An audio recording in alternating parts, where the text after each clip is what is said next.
Last time, I worked on the final swing suit, and it turned out really cool. The metallic blue really makes the figure pop. I also love what I did to the Peter Parker face. Check that video out if you're interested. And now that I've done Peter, I gotta do MJ. Hooray for an updated MJ. The last MJ figure was from Homecoming, and I don't think that figure was screen accurate. This new one here is wearing her outfit in the movie, but maybe it's the cut of her sweater. It isn't translating well in figure form. The proportions look a bit weird. It makes her torso look really short. Here's my other No Way Home MJ. I really like this black and white look of hers. It's more memorable to me. While I'm glad they're releasing a new MJ figure, I don't know if I love this newer look of hers. But that is not Hasbro's fault. She was wearing this outfit for the majority of the movie.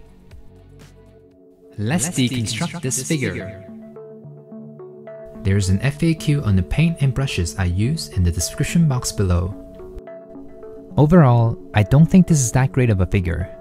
The likeness is there, but it also doesn't look like Zendaya at the same time. I think it's the hair, or her expression. The figure is just slightly off. That said, I'm glad they added the magic box as the prop. She was in charge of looking after it. I wasn't expecting Hasbro to make it since it's quite intricate. They totally nailed the details, but the colors look too dull. I also find it a bit funny that the only way to hold the box is to stab her fingers through the gaps. I was hoping that they would release an updated Ned as well. I love the trio's dynamic. Ned deserves a figure with his No Way Home look. Until then, let's see if I can make this MJ figure look a bit better. I don't think I can do anything drastic, but I can make her look less plastic-like. So... Hello, this is Ken. I like making things. I like making things out of paper, and I like making things cooler. Especially my figures. Sometimes figures don't look all that screen accurate. All they need is a bit of touch-up here and there to unleash their hidden potential. I also love using everyday tools and materials to recreate iconic scenes from my figures, so they can shine on my display. Subscribe to my channel and join my DIY adventure as I ask myself the same question every week. Can I make it? Let's start with the sweater. The shape of a sweater looks right, but it's missing the black stripes. Before I add those back in, let me quickly go over the sweater with the purple first. The strokes don't need to be too perfect. I just want to mattify the texture so it looks more like fabric.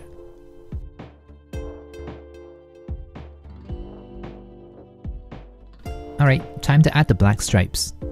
According to the reference images, the black stripes are right above the white ones. Black paint stresses me out. I don't know why. I'm keeping my brush damp here so the color isn't too opaque and I can fix mistakes quickly. Fortunately, my strokes don't have to be too crisp or clean. It'll actually look more believable if these stripes look uneven.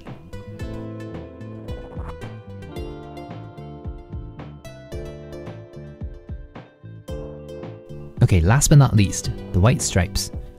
I can skip this step, but I want the white stripes to look a bit brighter.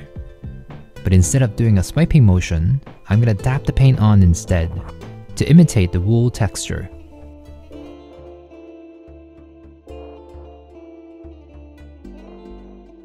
There we go. The sweater still looks a bit stiff, but it no longer has that plastic sheen to it. Speaking of sheen, it looks like she's wearing leather pants here, but I believe she was actually wearing black jeans in the movie. So let me get rid of that shine with black paint. Oh, I almost forgot, her necklace. I can't work on MJ but not give her Black Dahlia necklace. Let me start with the chain. Gotta make sure it's nice and clean. And watch out for that bump on the collar of her shirt. I want to get it right on my first try. Okay, that's good enough. Now I'm gonna dab a bit of super glue to attach the broken Black Dahlia pieces.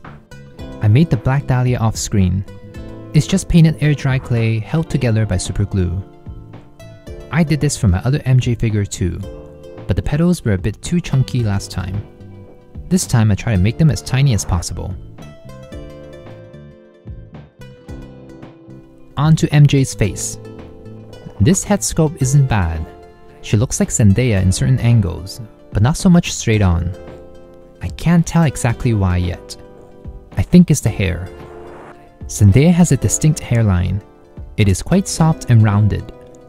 It's hard to capture that in toy form, especially those stray hair.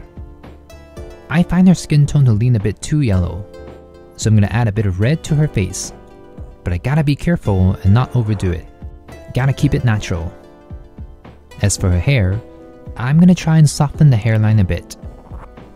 I don't know if that's working. Okay, let me do her brow next. The original brows are too bold or too boxy, so I'm gonna redefine them to make them look a bit thinner. I think it's working. Let me add a bit more red to her face, to give her more of a youthful look. Alright, gotta move on to her hair. I'm gonna give it more of a brown hue, starting with a dark brown. Next, let me use a lighter shade to define the part. And a bit of shading to give her hair more definition.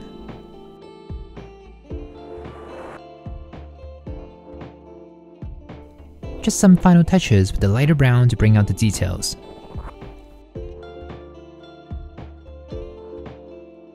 Alright, I'm done. What do you think?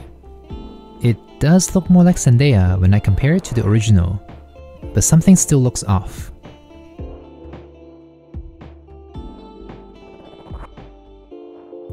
One last thing to fix, the magic box.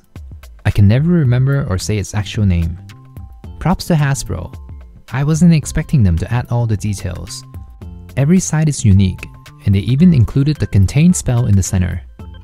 Too bad the box looks so grey. So let's make the box more vibrant. Starting with the spinning designs. Gotta make them gold. Then I'm gonna paint the circular rings gunmetal.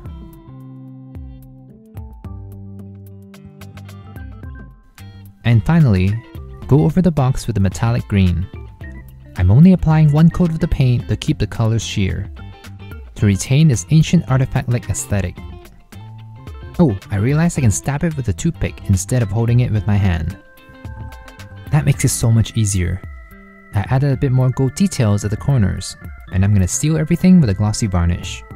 I didn't do anything to the contain spell, since I can't really reach it. I'm gonna leave it as is. Alright, that was pretty easy. Now you can see all the details on the box. And here's the updated MJ. Nothing drastic changed, but looking at it side by side, the texture of the sweater looks fuzzier now. It's clearly still hard plastic, but it looks softer if you know what I mean. The face has also improved, but it still doesn't look that much like Zendaya to me. I still like my previous MJ a bit more, even though the likeness isn't spot on either. What do you think? Do you like what I did? Let me know down below. I wonder why they didn't include her black dahlia necklace. It just looks right on MJ to me. It's also such an important piece too.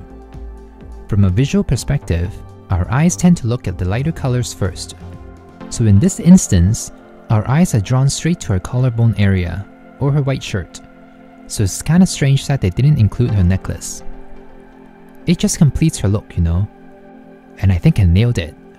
It's pointy and not chunky this time. Alright, let's end this with a photo shoot. This is one of those figures that are more limited when it comes to posing. Maybe it's her expression. Zendaya is quite expressive as MJ, but they gave her a very neutral expression for her figure. It works for everyday neutral poses, but not that great for dynamic or action ones. Hasbro can make great female figures. Like the Wasp figure from Quantumania. That figure is a 10 out of 10 for me. Very fun to play with and super easy to pose. MJ isn't too bad. She looks better when there's another figure with her. She does look really good with my updated Tom Holland Spider-Man. I made Peter look slightly older, and now they are a perfect match. Alright, I hope you enjoyed today's video. Give it a like and subscribe to see me work on more Spider-Man figures. And as always, stay inspired and I'll see you soon. I can make it, so can you.